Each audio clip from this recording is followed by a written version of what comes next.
चंद्रमोहन शर्मा जी भी हमारे साथ जुड़ गए हैं, उनको भी चर्चा में शामिल कर लेते हैं। चंद्रमोहन शर्मा जी, आज का दिन देखिए, चाहे हम सदन के अंदर की बात करें या सदन के बाहर की बात करें, मतलब इसमें जो भी आज हुआ, शायद मुझे लगता है कि राजनीतिक स्तर पर ऐसा तो नहीं होना चाहिए था।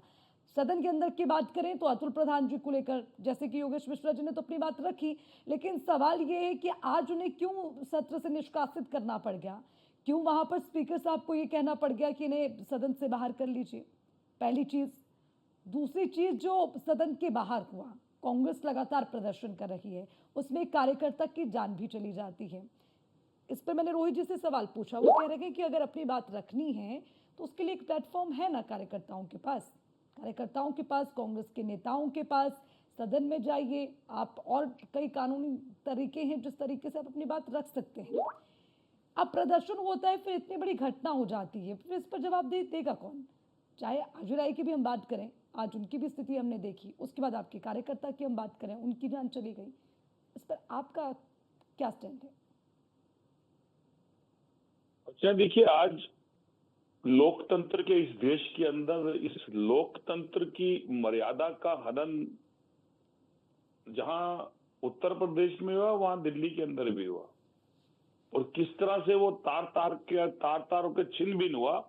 और कोई भी भाजपा का नेता प्रवक्ता जो जरा सी बात के ऊपर आके कह रहा था कि आज स्वर्णिम दिन हुआ, इतिहास वाला दिन हुआ, आज किसी भी निर्लजता के ऊपर किसी भी भाजपा के नेता प्रवक्ता या किसी भी मंत्री ने आज ये नहीं कहा कि एक गलती गिलानी हुई जो लोकतंत्र को तार तार करके चली गई।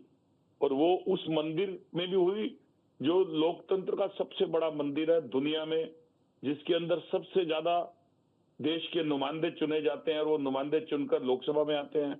फिर उसी तरह से एक ऐसा स्टेट जो सबसे बड़ा है, उतना बड़ा कि उस स्टेट जितने बहुत सारे देश हैं, उस देश के लोकतंत्र के अंदर भी किस मर्यादा का हनन हुआ?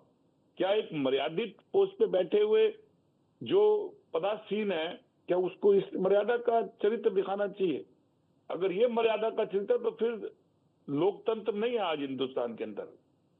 एक लोकतंत्र को अगर आप इमरजेंसी की बात लेकर कहते हो कि वो उसका चरित्र हुआ था, और इमरजेंसी के दौर के अंदर आप आज भी कांग्रेस को कोसते हो, तो वो तो डिक्लेयर इमरजेंसी थी, वो तो डिक्लेरेशन था। ठीक है, उसके लिए हमने क्षमा माफी भी मांगी, लेकिन आप तो इतने ज्यादा घमंड में आतुर और चरा चरा की सीमा से पार चले गए हैं कि आप ये भूल जाते हैं कि अगर विपक्ष का एक एमएलए, एक एमपी चुन के आता है, उसको भी 145 करोड़ जनमानस के लोग अपनी इस उंगली की ताकत से उसी ईवीएम के बटन के दबा के चुनते हैं, क्योंकि ये लोगों का जनमत है। क्योंकि आपको भी सत्ता उन्होंने ही दी है, तो किस मर्यादा के चित पे आप रहते हैं? जहां गृह मंत्री जी ने आज बाबा साहब अम्बेडकर का अपमान करा, और उसी अपमान के अंदर उन्होंने जिस व्यंग्य रूप के अंदर बाबा साहब अम्बेडकर का व्यंग्यात्मक कथन करा, और उसके साथ साथ उस हिंदुत्व की चोले को जो वो ओढ़ते हैं और नौटंकी के टाइप रखते हैं, उसके अंदर एक महामानव की तुलना भगवान से कर डाली। ठीक वैसे ही एक उस सदन में उत्तर प्रदेश के अंदर एक जो जन जननी के द्वारा मानव है, उसके लिए आपकी इतनी अभद्रता के शब्द, और वो भी किसके? पीठासीन के। और एक शब्द के लिए भी किसी भी भाजपा के नेता का बयान नहीं है।